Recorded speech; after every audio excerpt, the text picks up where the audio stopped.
Welcome back to Double Down University. I'm back at you guys with another NFL PrizePicks video. And today I have 4 props on the NFL slate that I really like for today's slate. First one being Austin Seibert over 8.5 fantasy score. The next one being Jakobi Meyers over 7.5 receiving targets. And then Elijah Moore over 5.5 receiving targets. And then last but not least, Jalen Hurts over 21 fantasy score. So let's get into it. Let's start off with Elijah Moore and we'll work our way around to the other picks that I have for you guys. So with Elijah Moore, one thing to note is that Jameis Winston came in and took over for Deshaun Watson as he got hurt 2 weeks ago. But one thing that I noticed right away, right off the bat, is that he likes targeting Elijah Moore, more so than any other receiver on the team, as he leads the team in targets since he's taken over. He's not a big yards per attempt type of guy, so he averages around 6.1 when he played in the small sample size against the Bengals, and then last week against the Ravens he had 8.1. And then one thing to notice about Elijah Moore, same thing, he's not a big guy that runs deep routes down the field. That's more reserved for like a Cedric Tillman type of player who runs those deep routes. So that benefits him because if he's shorter in the route tree, he's more likely to be targeted just off of just short routes in case he gets pressured or anything like that.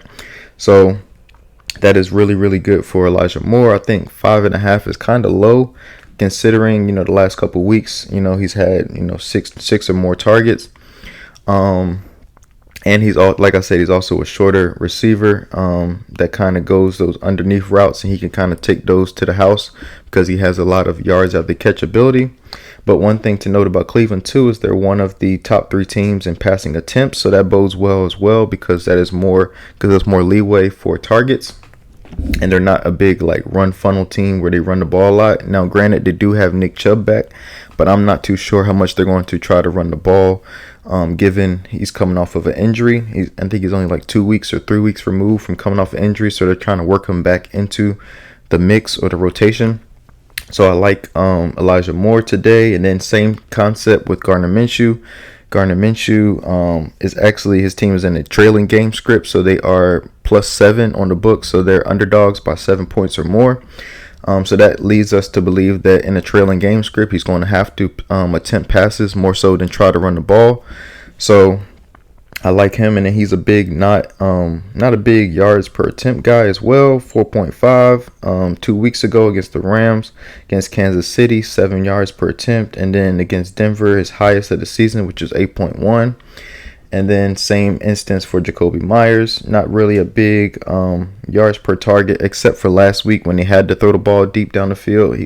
He averaged 20.3 yards per. Well, actually, no, this is week 1. Excuse me. I kind of have it in order. But reason why I have it in order like this is because I noticed a trend since week 2 of the season. Every week that they've played with each other, he's pretty much got a bulk of the targets. As you can see, week 8 last week, he had 7 targets. Week 5, he had 9. Week 3, he had 9. And then week 4, he had 10. And that's like a consistent trend. And then that makes it, for me, is even better and even more beneficial because they are down without Devontae Adams, as he just got traded to the Jets a couple weeks ago. So that kind of leads you with the story of he's only going to be throwing the ball to Bowers or Jakobi Meyers. I just trust Jakobi Meyers a little bit more because Jakobi he's used to be a former quarterback, so he knows where the holes are in the defense, and if they play a lot of zone, he knows where to sit in those zones to be available for the quarterback, and all we really need is just him to target him the ball. I don't trust Gardner Minshew enough for reception, so I like to do his targets because if we just throw him the ball, even if it's incomplete and it was to him, it still gets credited as a target. So that is why I like Jakobi Meyers targets as well. Moving forward to Jalen Hurts. Jalen Hurts is in an advantageous spot this week because he goes up against one of the worst teams at allowing QB fantasy in the NFL. With the Jaguars, as they're dead last, as you can see here, they allow 25 fantasy points per game to quarterbacks. And then Jalen is a different quarterback than most that they've faced because he can take off and score touchdowns rushing, as well as passing as well with A.J. Brown and Devontae Smith. But one thing that that really stuck out to me as far as in this matchup is that Jacksonville, they are, let me see, where is it? So they allow six yards per play on defense. So they allow 6 yards per attempt, and then they're 31st in the league in that. And then also opposing touchdowns per game. They're like second to last in the NFL at that, at 3.3.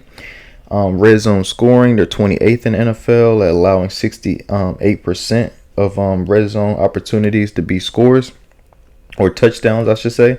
So that bodes well for Jalen, and everybody knows the most undefeated, most unstoppable play since Kareem's hook shot, which is the QB sneak from the Eagles. And then also yards per attempt, so he can beat them with his legs. He can beat them through the air because they're vulnerable all around. As you can see here, they're 30th in opponent yards per pass, so they're giving up 8 yards per passing play. So that's nearly a first down every time they throw the ball.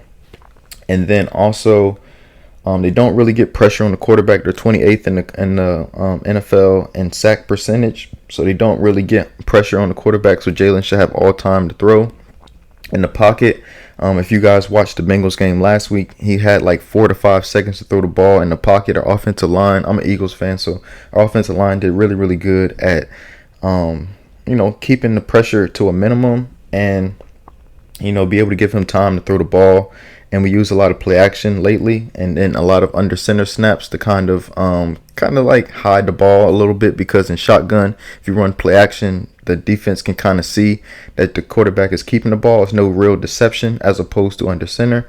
So we've added that into our offense lately, and just Jalen been able to get go through his reads and be able to have enough time to sit through and go through his reads. But this is a really, really good spot for him. I don't want to be kind of long-winded on this player. Moving forward to last but not least, which is Austin Seibert. Austin Seibert has been exactly just straight money, as he has extra points. He's 100% on the season. He's 92% on field goals. He's only missed 2 field goals all season. And if you guys watched my college football video yesterday, you kind of see where I'm going with this, as I like to attack teams that give up a lot of attempts to their opponent, field goal attempts to their opponent. And we have a really good spot as the New York Giants give up 2.4 field goal attempts to their opponent. And we have in this spot, same thing as yesterday, an accurate kicker in this spot, Austin Seibert. So really, in reality, if he gets a 40-yard field goal and a 30-yard field goal and the Commanders score touchdown, he should be able to go over this fantasy score of 8.5. So I really, really like this. And then shoot, even 2 40-yard field goals and a touchdown will be able to do it for him. He does have some he has 150 plus yarder in his bag, so he has a little range to his field goal attempts. But I just think that in a division game, one thing that I've found out about divisional football games in the NFL is that always target kickers in divisional games, because those two teams know each other like the back of their hand, so they're more reluctant to score a bunch of points on the opposition, and the games are most likely tighter. So. And then I don't think he have any recent history against this team, as you can see here. This is probably his first year playing in Washington, so he doesn't have that added benefit. I do know that they played each other a couple weeks ago, week 2, and he made 7 field goals in that game, and he had 4 20-yard attempts. He had 2 39-yard attempts, and then 1 40-yard attempt. So he's pretty much all around. He can hit every field goal, just long as the Giants stop them for some 3 and outs. In the red zone, he should be able to cash. So I really, really like that prop as well. So I'm gonna go back through the list. So we have Austin Seibert over 8.5 fantasy score, as well as Jacoby Myers over 7.5 receiving targets, and then Elijah Moore over 5.5 receiving targets, and then Jalen Hurts over 21 fantasy score. I like, comment, and subscribe, and I appreciate you guys.